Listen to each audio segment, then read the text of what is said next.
Right,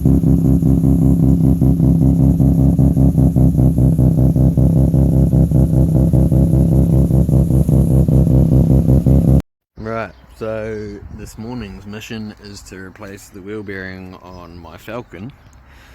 It's done quite low Ks, but which would indicate that it's probably the original wheel bearing from the factory. I'll jack it up in a minute and roll it around so you can kind of hear what a fucked wheel bearing sounds like, and go through the process of replacing it, and we'll see how much of a struggle it is. Right, so we got this thing jacked up. I'll spin it and you can kind of hear the rumble.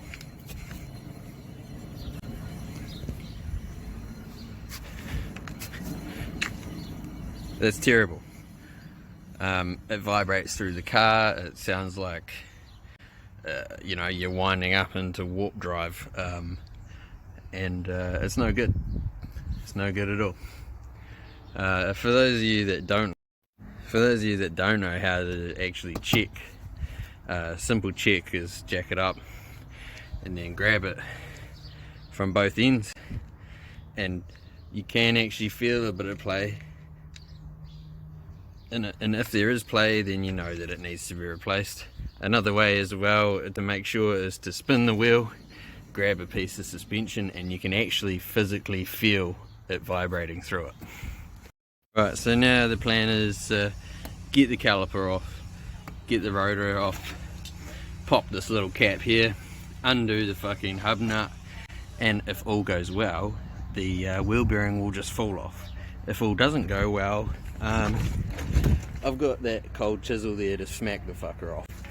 Being that it's the original bearing, it might not go well. It's been on there for a long time. But yeah, we'll get all this off and see how we go. Also, another thing to point out is that if you're trying to do this yourself, a must-have is these dirty brothel creeper slippers. If you're not wearing these while doing this job, it could be very unsuccessful. Right, so we got that cap off, got everything off. It was a bit hard to tap the rotor off the end of there. Heaps of sort of crusty, rusty shit there. Even banged a stud straight out with one hit. That was pretty impressive.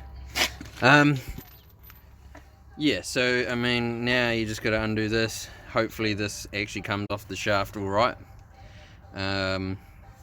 As you can hear, it's not good. Not good at all. I got it off. It's pretty fucked. It's pretty dry. There's a lot of crap in there. I would say that the cause of that is the seal failing, and it's got some sort of moisture or something in there.